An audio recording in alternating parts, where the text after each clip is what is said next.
النبي يا أيها الذين آمنوا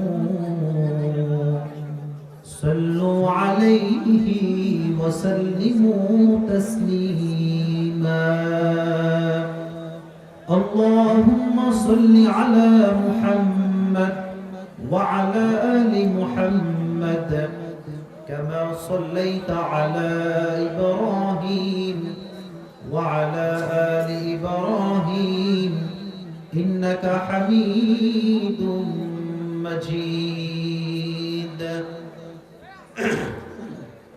mic man ভাই আপনার sound ঠিকঠাক আছে বাট সাউন্ডের বেসটা ঠিক নাই ঠিক আছে আমি তো অলওয়েজ ওয়াচ করি আমি বুঝি আপনি এখানে বেসটা মোটা করবেন যেন আমার কণ্ঠ আমার কানে আসে হ্যাঁ আর আপনার সাউন্ডটা অনেক চিকন হয়ে গেছে চিকন করা যাবে না তাহলে কথা বলে কোনো শান্তি পাবো না এই তো মেহেরবানি মাশাআল্লাহ মাশাআল্লাহ অনেক ঠিকঠাক আছে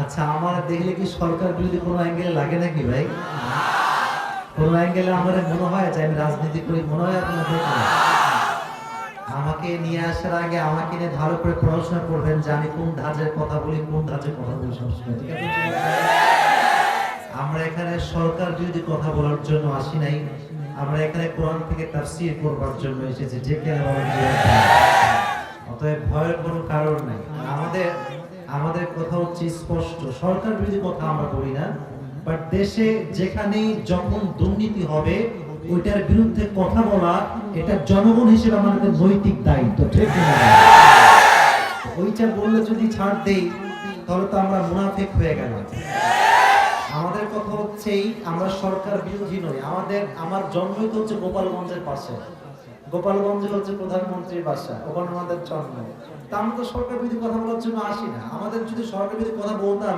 তাহলে ময়দানে এখন টিকা সম্ভব হতো না ঠিক আছে তো মেহেরবানি করে সিরাজগঞ্জের ভাইরা আপনারা কিন্তু শুরু থেকে খুব লাফালাফি করতেছেন আমি দেখতেছি আমি কিন্তু কিছু বলছি না এর কারণটা হচ্ছে এগুলো সব ভালোবাসার লাফালাফি এখানে কিছু বলার নাই আমার তো যেহেতু আমার আরবি খুতবা শেষ আমি কিন্তু এখন কথা বলবো মেহেরবানি করে ডানে এত যুবক কই থেকে আসছে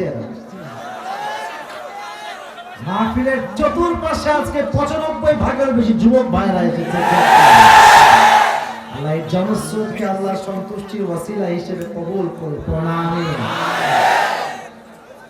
আজকের এই প্রোগ্রাম সিরাজগঞ্জের পার পাই কোষা যুব সমাজের উদ্যোগে আয়োজিত এবং মসজিদ উন্নয়ন প্রকল্পে আজকের প্রোগ্রামটি আয়োজিত 25তম ওয়াজ মাহফিল আজকের এই প্রোগ্রামে সভাপতি রয়েছেন আলহাজ মোহাম্মদ আব্দুল মালিক সরকার বিশিষ্ট ব্যবসায়ী পাইকোষা আমাদের সভাপতি কোথায় আপনি মাশাআল্লাহ মাশাআল্লাহ আল্লাহ ওনাকে নেক হায়াত দান করুন সকলে পড়ুন আমিন আল্লাহ ওনার ব্যবসায় পরিপূর্ণ বরকত দান করুন সকলে পড়ুন আমিন আজকে এই প্রোগ্রামে প্রধান অতিথি রয়েছেন আলহাজ মোহাম্মদ লোকমান হোসেন সাহেব বিশিষ্ট ব্যবসায়ী সমাজসেবক পাইকোষা উনি কোথায় উনি কি আসছে আচ্ছা ছেলে আসছে বাবা কোথায় জ্যামে আছে আচ্ছা আচ্ছা আচ্ছা ঠিক আছে আল্লাহ ওনাকে আচ্ছা আল্লাহ ওনাকে নেক হায়াত দান করুন আমিন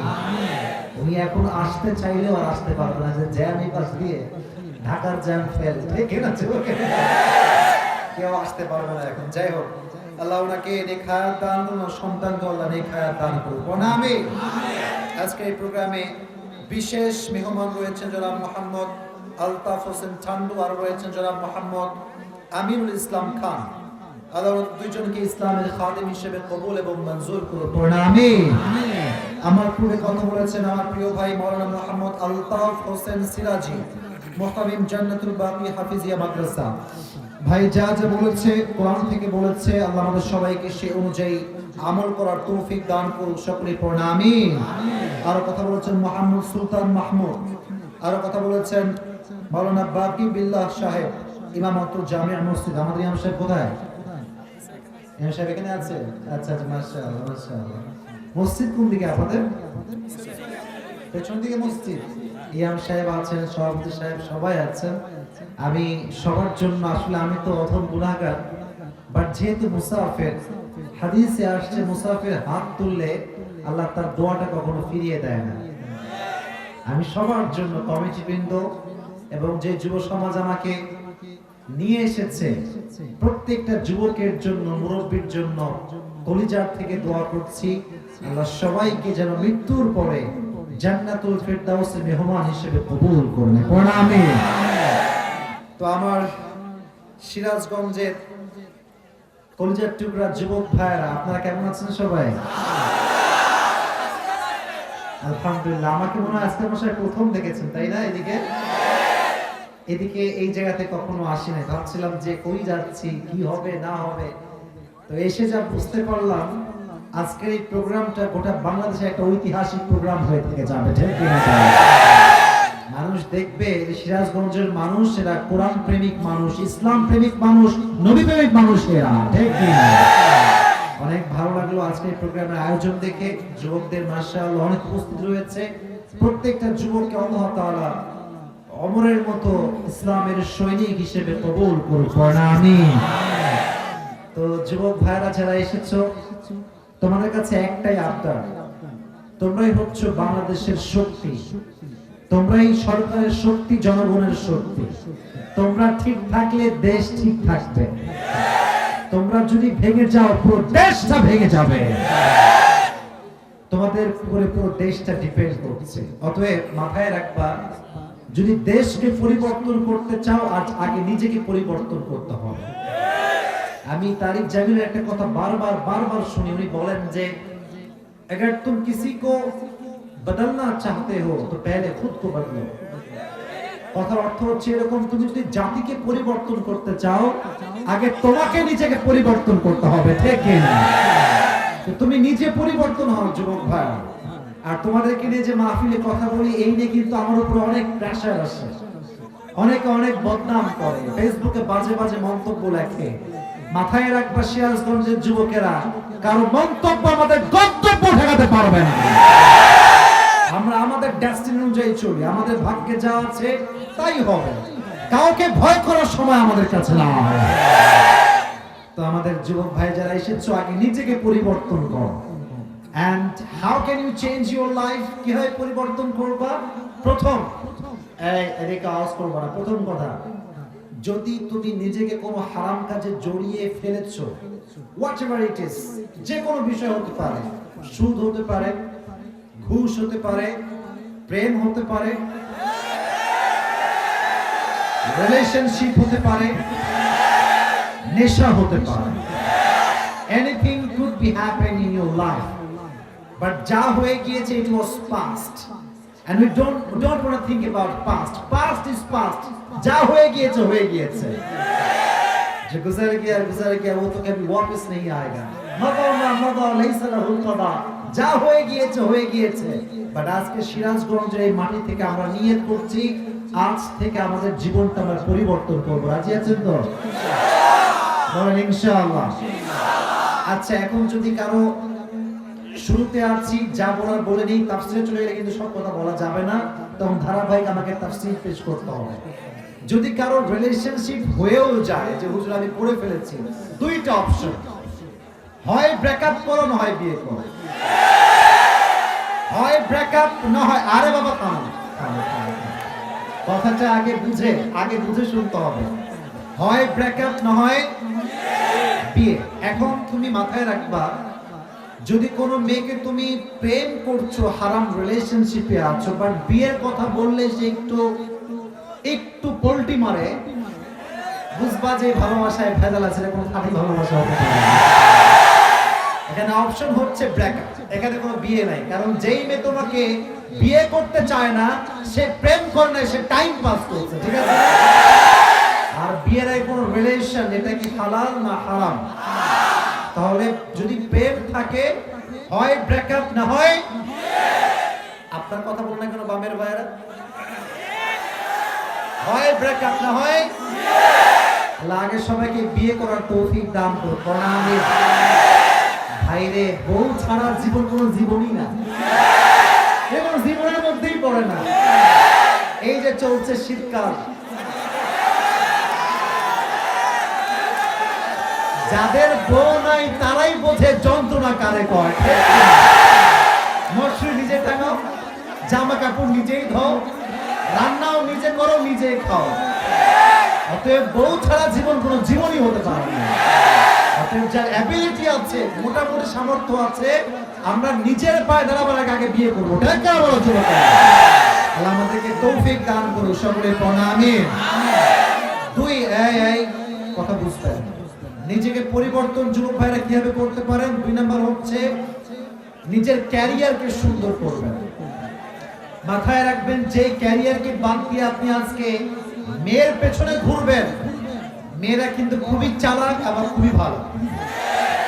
যেই মেয়েকে আপনি পছন্দ করবেন ক্যারিয়ার ঠিক করার আগে, মেয়েরা আপনাকে শুরুতে পাত্তা দিলেও কি হবে, বিয়ের সময় কিন্তু আপনাকে বিয়ে করবে না। বিয়ের সময় সে তাকেই বিয়ে করবে যার কাছে মানি আছে, টাকা আছে। Money is everything. টাকাই সবকিছু আজকাল আমাদের এই দেশে। আর টাকা থাকলে মেয়েরা টাকলাকেও বিয়ে করতে এক মুহূর্তে করতে হবে। অতএব নিজের ক্যারিয়ারটা সুন্দর করতে হবে। যার ক্যারিয়ার সুন্দর হবে তার ভাগ্যে দেখবে এমনিতে সুন্দর বউ চলে আসবে। আমাদের সবাইকে ক্যারিয়ারটা সুন্দর করার তৌফিক দান করুন। পড়া আমিন। আর এখানে অনেক বাবারা আসছেন, অনেক মুরব্বী আব্বা জানরা আসছেন। মাথায় রাখবেন, মুরব্বীরা হচ্ছে আমাদের আদর্শের জায়গা। আর যাদের বাবা বেঁচে আছে, যুবকদেরকে বলবো, খবরদার বাবার মাথায় কাঁঠাল ভাঙ্গা বাদ দিয়ে দাও। আর কতদিন তুই বাপের উপরে খাবা? কতদিন খাবা তুই বাপের উপরে? এখন সময় এসেছে, বাবার টাকায় আমি চলবো না, আমার টাকায় আমার বাবা চলবে।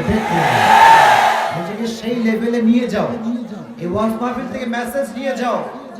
যদি পরিবার তোমার সম্মান তুমি বাড়াতে চাও, মাথায় রাখবে, ইনকাম যখন শুরু করবা, বাপের কাছেও সম্মান বাড়বে, মায়ের কাছেও সম্মান বাড়বে, বউয়ের কাছেও তোমার সম্মান বেড়ে যাবে। আমাদের সবাইকে নিজের ক্যারিয়ারে প্রতিষ্ঠিত হওয়ার তৌফিক দান করুন। সকলে পড়া আমিন।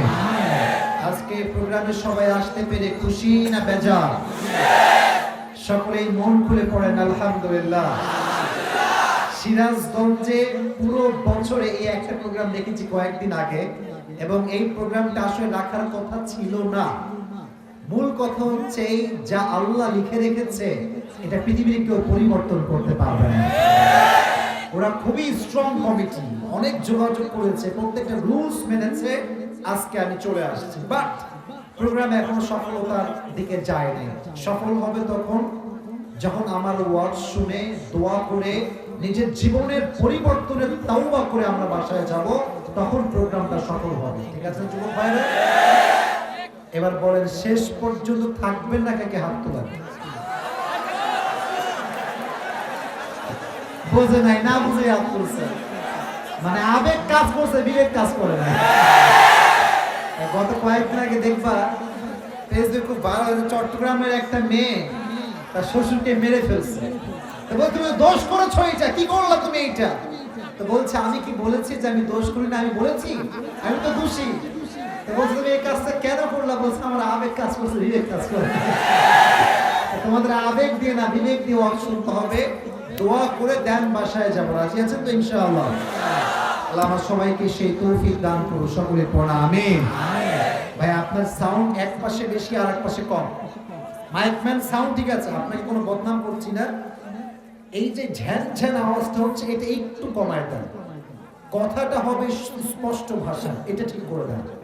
তো যুবক ভাইয়েরা, মুরব্বী আব্বা জানরা, এটা তাকবীর দিব তিনটা তাকবীর দিয়ে আমরা আমাদের যে নির্ধারিত সূরা আছে সেই সূরা থেকে তাফসীর পেশ করব। তো আগে তাকবীর দিবেন যাদের বউ আছে তারা, আর দ্বিতীয় তাকবীর দিবেন যাদের বউ চোর কেউ নাই, সিঙ্গেল পার্টি যারা তারা। তো বউ আছে আজকের মাহফিলে, মুরব্বী যুবক কে কে আছে? তো হাত তুলে দেখি, মুরব্বীরা, যুবকরা। বউ আছে? আচ্ছা আচ্ছা, হাত নামান। যাদের বউ আছে তারা হাত তুলেছে। এবার বিবাহিতরা তাকবীর দেন একটা, দেখবো কাদের পাওয়ার, কাদের শক্তি বেশি। বিবাহিতরা তাকবীর দেন, লিল্লাহি তাকবীর। সর্বনাশ, আজকে বিবাহিতরা পাশ করে ফেলবে রে যুবকেরা, খুব ভাবছা খারাপ।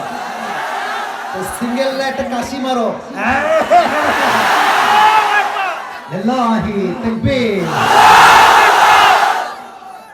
সিঙ্গেলরা বিনা ভোটে পাস করছে, তো ভালো। এবার সবাই মিলে আবার তাকবীর দিব, লিল্লাহি তাকবীর।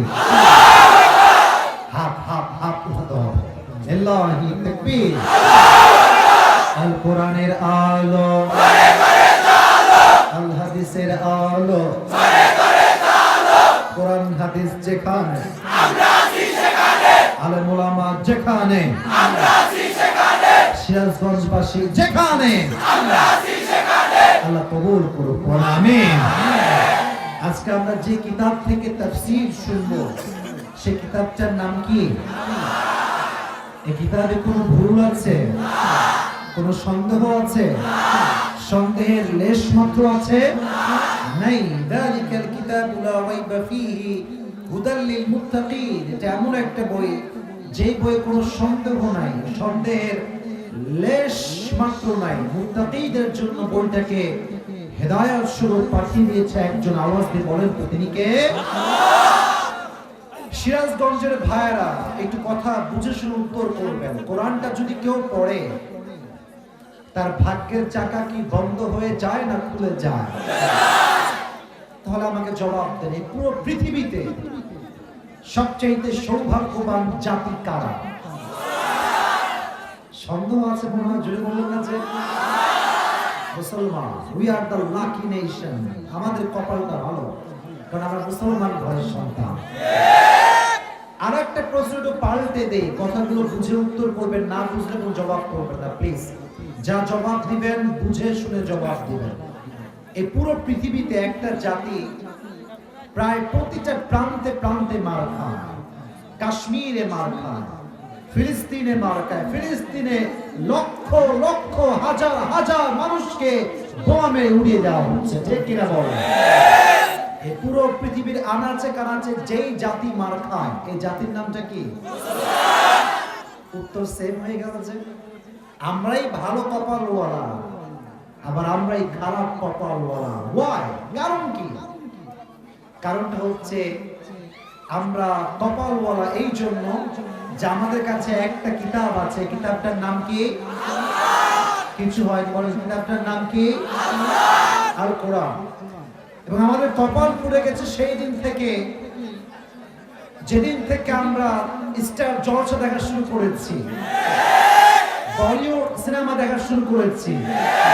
কিছু কিছু মেয়ে এই পরিমাণ সিরিয়াল দেখে, হিন্দি সিরিয়াল দেখতে দেখতে দেখতে বাংলার থেকে হিন্দি বলতে পারে বেশি। কিন্তু ঠিক সেই মেয়েটা যে হিন্দি বলতে পারে, সেই মেয়েটা সূরা ফাতিহা ঠিক মতো পড়তে পারে। যে যুবকটা ইংলিশ মিডিয়ামে পড়ে, ইংরেজি ভাষায় অনর্গল কথা বলতে পারে, সেই যুবকটা নামাজের মাঝে দাঁড়িয়ে সূরা ইখলাস যে পড়বে, যুবকের সেই শক্তি নাই। কপাল পুড়ে গেছে, কপাল পুড়ে গেছে। বেটা যুবকেরা, তুমি ইংরেজিকে বেশি গুরুত্বপূর্ণ মনে করলা? কবরে যাওয়ার পরে যে ভাষাটা ব্যবহার হবে, সেই ভাষার নামটা কি? কবরের প্রথম প্রশ্ন হবে, মান রব্বুক, হু ইজ ইওর লর্ড? তোমার প্রভুকে বলো তো, তিনি কে? প্রশ্ন হবে আরবিতে, কোরআন আরবিতে, নবীর ভাষা আরবিতে। ইংরেজি শিখলাম তুমি আর আমি, বাট আরবি বুঝলাম না, কোরআন জানলাম না। খোদার কসম, জীবনের কোনো মানে নেই। জীবনের মানে হবে তখন কোরআন আমরা জানবো যখন। দেখে না বলো জোরে, কোরআনটা জানতে হবে, পড়তে হবে, বুঝতে হবে। আজকে আমরা সংক্ষিপ্ত সময়ে কোরআন কারীমের একটি, মাইকটা এখন ঠিক হয়নি, মাইকটা এখন ঠিক হয়নি। আচ্ছা আমি আছি, কিচ্ছু হয়নি। মাইকম্যান আমার কথা আসলে এই পর্যন্ত বোঝে নাই। আমি বলেছি আপনার যে ঝ্যান ঝ্যানটা হচ্ছে, এটা আপনি কমায় দেন, আর বেসটা বাড়ান, যেন আমার স্টেজের মানুষ এবং যুবক ভাইয়েরা প্রত্যেকটা শব্দ যেন কলিজায় গিয়ে আঘাত করে। ঝ্যান ঝ্যান রাখলে কি হয় জানেন? কথাগুলো স্পষ্ট বোঝা যায় না, ফলে শ্রোতা কি বলছি বুঝে না। এই তো ঠিক আছে, সাউন্ড ঠিক আছে, জাস্ট বেস, এই দুই পাশের যে মাইক আছে, বক্স, একটু বেস বাড়াবেন, তাহলেই হবে যে কথা আমার কানে বারবার এসে বাজে। আচ্ছা যুবকেরা শোনো, মাঝখানে একটা মেয়ে চিল্লায় উঠছে নাকি পাশ থেকে? বোনেরা আমার প্লিজ, আপনাদের নামে আমার অনেক কমপ্লেইন আছে আমার ফেসবুকে, মেসেঞ্জারে। কমপ্লেইন নাম্বার 1, মেয়েরা মাহফিলে এসে ওয়াজ শুনে কম, ফেসবুক চালায় বেশি। এই কমপ্লেইন এটা আমার ফেসবুকে আছে যে এক, ফেসবুক চালায় মেয়েরা এই মাহফিলের এই পাশে এসে। 2, মেয়েরা নাকি গল্প করে, কিরে তোর জামাই কেমন আছে, তোর জামা কই থেকে কিনলি, দাম কত, কোন শপিং থেকে কিনছিস না। মাহফিল এটা ফালতু কথার জায়গা নয়, মাহফিল হচ্ছে জীবন পরিবর্তন করার জায়গা। তো বন্ধুকে বলবো, I really respect you from my heart. আমি খুব ভালোবাসি আমার বন্ধুকে, সম্মান করি। প্লিজ মেহেরবানি করে কোনো প্রকার সাউন্ড করা যাবে না। আপনাদের একটা আওয়াজ এখানে ফিতনা তৈরি করতে পারে, ঠিক কি না? আমার মা বোনদেরকে আল্লাহ সুন্দর করে চুপচাপ হয়ে বসে আলোচনা শোনার তৌফিক দান করুন। সকলে পড়া আমিন। যে সূরা থেকে আমরা আজকে তাফসীর শুনবো, সূরাটার নাম হচ্ছে সূরাতুল মুলক। সূরাটার নাম কি? এই আওয়াজ কমে গেল যে, আবার বলেন সূরাতুল মুলক, আরো জোরে সূরাতুল মুলক। এটা হচ্ছে কোরআনুল কারীমের 29 নাম্বার পারার 1 নাম্বার পৃষ্ঠায় অবস্থিত। সূরা সংখ্যা হচ্ছে 67। কত? 67। মাশাআল্লাহ। এই সূরা, আবার কি আওয়াজ করে? জায়গা হচ্ছে না ওখানে? একটু চেপে বসেন প্লিজ, কিন্তু আওয়াজ করবেন না, এইভাবে করলে না ওয়াজ মাহফিল। এই যে একটু, হ্যাঁ বুঝতে পারছি। তোমরা যারা আছো বাচ্চারা একটু এদিকে চাপো, ডান, একটু ডান, হ্যাঁ, কারণ যারা বসে আছে তো এদের কাছে পা তোলা যাবে না, একটু, হ্যাঁ মাশাআল্লাহ। এই যুবকেরা আমার দিকে তাকান। আজকের ওয়াজ তাফসীর আমি শুরু করছি, বাট আমি যে পুরস্কার দেই এটা আপনারা জানেন? মাঝে মাঝে পুরস্কার দেই না ওয়াজ মাহফিলে। আজকে উপস্থিতি ভালো লেগেছে, যুবকদের ভালো লাগছে আমার। এটা আমার ওয়ালেট, আমার টাকা বেশি একটা নাই, বাট আছে। যে যুবক আজকের তাফসীরের মূল কনসেপ্ট গুলো আমাকে শেষে গিয়ে বলতে পারবে, তার জন্য আমি আসিফের পক্ষ থেকে আজকে স্পেশাল পুরস্কার থাকবে। রাজি আছেন? প্লিজ পুরস্কার পাওয়ার জন্য হলেও কেউ কোনো সাউন্ড করবেন না। যদি পুরস্কার পেতে চান, কি বলছি ঠিক বেঠিক সুবহানাল্লাহ হবে না, বুঝতে হবে যে আমি কি বলছি। বলেন সূরাটার নাম কি? সূরাতুল মুলক। সূরাটা হচ্ছে 67 নাম্বার সূরা। কয় নাম্বার সূরা? 67। মাশাআল্লাহ। কত নাম্বার পারায় আছে? বলেন 29। আরো জোরে কত? 1 নাম্বার পৃষ্ঠায় আছে। 29 পারার 1 নাম্বার পৃষ্ঠা। সূরার নাম হচ্ছে সূরাতুল মুলক। সূরাটা হচ্ছে 67 নাম্বার সূরা।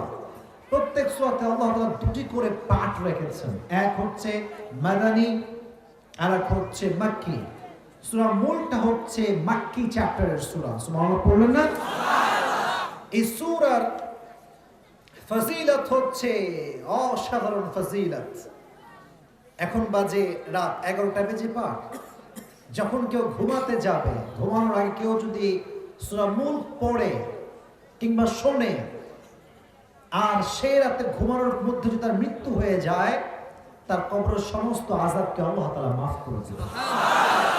মানিআতুম মিন আযাবিল কবর। কবরের সমস্ত আযাব যে সূরা মাফ করবে, সেই সূরার নামটা হচ্ছে সূরাতুল মুলক। সুবহানাল্লাহ পড়েন। যারা আজকে এসেছেন, কবরে যাওয়া লাগবে না, তাই না? মুরব্বীরা বলেন না কেন, যাওয়া লাগবে না? লাগবে না? লাগবে। এমন এক ঘর, যে মানুষটা বালিশ ছাড়া ঘুমাতে পারতো না, সে মানুষটা একদিন বালিশহীন মাটিতে শুয়ে থাকবে। যে মানুষটা এসি ছাড়া ঘুমাতে পারতো না, এসি দাও, ফ্যান দাও, গুলশানের ফ্ল্যাটে থাকে যে যুবক এসি ছাড়া ঘুমাইতেই পারে না, ওই যুবকটা একদিন অন্ধকার কবরে বালিশহীন মাটিতে মাথা দিয়ে শুয়ে থাকবে। যেই মেয়েটা আজকে রাস্তায় জিন্সের প্যান্ট পরে ঘোরে, টি শার্ট পরে ঘোরে, নিজের ইজ্জতকে বিক্রি করে এবং 14 জন যুবকের চোখ নষ্ট করে ঘুরে বেড়ায়, যে মেয়েটা আজকে লিপস্টিক ছাড়া বের হয় না, শাড়ি ছাড়া, চুড়ি ছাড়া বাহিরে বের হয় না, সেই মেয়েটাও একদিন সাদা কাফনের কাপড়ে প্যাকেট হয়ে কবরের নিচে শুয়ে থাকবে। এটাই তো সেই খবর। যাইতে চাইলেও যেতে হবে, না চাইলে যেতেই হবে। চান কিংবা না চান, আপনাকে পাঠায় দিবে একজন। আওয়াজ দিয়ে বলেন তো তিনি কে? আমি এখন পরে আছি যে ড্রেসটা, এই ড্রেসের কালার কি সাদা না ব্ল্যাক? ব্ল্যাক। যদি আমি আসিফ আজকে যাওয়ার পথে অ্যাক্সিডেন্ট করে শেষ হয়ে যাই, আমার দেহে যে পোশাকটা শোভা পাবে, এটা কি ব্ল্যাক হবে না হোয়াইট? হোয়াইট হবে। মরে গেলেই মানুষের সব খেলা শেষ হয়ে যায়, নেতাগিরি শেষ হয়ে যায়, ক্ষমতা বাড়ানোর ক্ষমতা শেষ হয়ে যায়। কিন্তু আমাদের দেশে এমন একটা অবস্থা, কিছু কিছু মানুষ সামান্য, আমি সিরাজগঞ্জকে অত ভালোভাবে জানি না, আমি আমার এরিয়ার কথা বলছি। I don't know about anything Sirajganj, আমি আমারটা বলছি। So please don't take it negatively. অনেক মানুষ দেখবেন সামান্য চেয়ারম্যান হয়ে গেলে, মেম্বার হয়ে গেলে, তার ক্ষমতার দাপটে পাটার মাটিতে পড়তে চায়। এবং আমি সরি সে দ্যাট, আমাকে বলতে হবে, অনেক মানুষকে আমি দেখেছি, আগে ছিল গরিব, সাইকেল চালাতো, আস্তে আস্তে বাইক কিনেছে, আস্তে আস্তে কার কিনেছে। টাকার দাপট এমন একটা ভাব তার ভিতরে। টাকা কি হয়েছে? ওদিকে কিছু হয়নি, কিছু হয়নি, বসেন। এই ছি ছি ছি ছি ছি ছি ছি ছি ছি, এখানে সব শিক্ষিত মানুষের দল এখানে আসছে, এখানে এই কাজ করতে হবে না। বসে পড়েন। ছি ছি ছি, বসেন। ওখানে বসে না কেন যুবক ভাইরা? কি হয়েছে? কোন লাইন কাটছে ওখানে? বসেন বসেন। এই বিশৃঙ্খলা, এই সিরাজগঞ্জের ভাইরা, বসেন, সিট ডাউন। আজীব ব্যাপার। বসে পড়েন, কেউ কিছু বলেন, এদিকে বসে পড়েন, বসে পড়েন। এইদিকে সবাই হাত তুলে নিয়ে তাকবীর দেন সবাই। শয়তান ঢুকছে মাহফিলে, বুঝতে পারছি। ওদিকে পেছনে ভাইরা খুব বাজে কাজ করছেন আপনারা। এতগুলো মানুষের পরিবেশ নষ্ট করবেন না। তাকবীর দেন, লিল্লাহি তাকবীর। আরো জোরে, লিল্লাহি তাকবীর। আল কোরআনের আলো, আল হাদিসের আলো, কোরআন হাদিস যেখানে, আলেম উলামা যেখানে, আল্লাহ কবুল করুন, পড়ুন আমিন। কিছু কিছু লোক আছে দেখবেন, এখানে কারো দোষ দিচ্ছি না, যারা তাফসীর প্রোগ্রাম শুনতেও চায় না, এবং প্রোগ্রাম সুন্দর হয়ে গেলে তারা এটাকে নষ্ট করবার পায়তারা করে। ওদিকে এত সুন্দর পরিবেশ, দুই একজন লোক কেন উঠে গেল, এখানে কি হয়েছিল? খবরদার কোনো আওয়াজ করবেন না, কেউ ডান্ডাম হবেন না। দেখুন খুবই বাজে জিনিস, শয়তানের চাল এইটা, যে প্রোগ্রাম কোনভাবে বানচাল করে দিবে তারা। মেহেরবানি করে কেউ ডান বাম তাকাবেন না, সোজা আমার চোখে চোখ দেন। তো বলছিলাম, মানিয়াতুম মিন আযাবিল কবর, এটা এমন একটা সূরা যে তেলাওয়াত করে ঘুমাবে, আল্লাহ তার কবরটাকে জান্নাতের বাগান বানিয়ে দিবে। সুবহানাল্লাহ পড়েন না? শাফাআত লিসাহিবিহা ওয়া খাসামাতান সাহিবিহা হাত্তা ইয়াদখুলাহু আল্লাহু আল জান্নাহ। যে ব্যক্তি সূরা মুলক তেলাওয়াত করে ঘুমাবে, প্রত্যেক দিন যে সূরা মুলক তেলাওয়াত করবে, কিয়ামতের দিন সূরা মুলক তাকে জান্নাতে পাঠাবার জন্য আল্লাহর সঙ্গে ঝগড়া শুরু করবে। হাত্তা ইয়াদখুলাহু আল্লাহু আল জান্নাহ, যতক্ষণ পর্যন্ত সূরা মুলক পড়নেওয়ালা কবরে জান্নাতের বাগান না পাবে, সূরা মুলক আল্লাহর সঙ্গে ঝগড়া করতেই থাকবে। সুবহানাল্লাহ পড়লেন না? তবে দুইটা ফজিলত যুবক ভাইরা পুরস্কার পাওয়ার জন্য এখনো সময় আছে। কান খাড়া করে শোনো, শেষে গিয়ে এমনি হাত করে টাকা দেবা, কি বললো হুজুর, কিছু তো মানার মনে নাই, এটা যেন না হয়। মাইক ম্যান সাউন্ড আর একটু হালকা বাড়ান। দুইটা ফজিলত, এক, পড়ে ঘুমাইলে কবরের আযাব মাফ করবে একজন, তিনি কে? আল্লাহ। দুই, যে ব্যক্তি সূরা মুলক পড়ে ঘুমাবে, কিয়ামতের দিন সূরা মুলক তার পক্ষ হয়ে আল্লাহর সঙ্গে ঝগড়া করবে। সুবহানাল্লাহ পড়েন। এবার আসেন সূরা মুলকের সেন্ট্রাল থিম বা সাবজেক্ট ম্যাটারে আমরা ফোকাস করি। মুলক মানে হচ্ছে ক্ষমতা। মুলক মানে কি? ক্ষমতা। ক্ষমতা বলেন, মুলক মানে কি? ক্ষমতা। ক্ষমতা। মাথায় রাখবেন, সব ক্ষমতার মালিক একজন, তিনি কে? আল্লাহ। এই যে এতগুলো লোক বসে আছেন, মনে হচ্ছে এই শক্তি আমাদের, যদি মাঝখানে সাপ না খেলে ব্যাং লাফ দিয়ে উঠলে দেখবেন সব পালাই গেছে। মানুষের ক্ষমতার কোনো দাম নাই। এই যে এত ক্ষমতা, এত দাপট আমাদের মন্ত্রীদের, যখন ডায়রিয়া হয় মন্ত্রী বোঝে ক্ষমতা কারে কয়।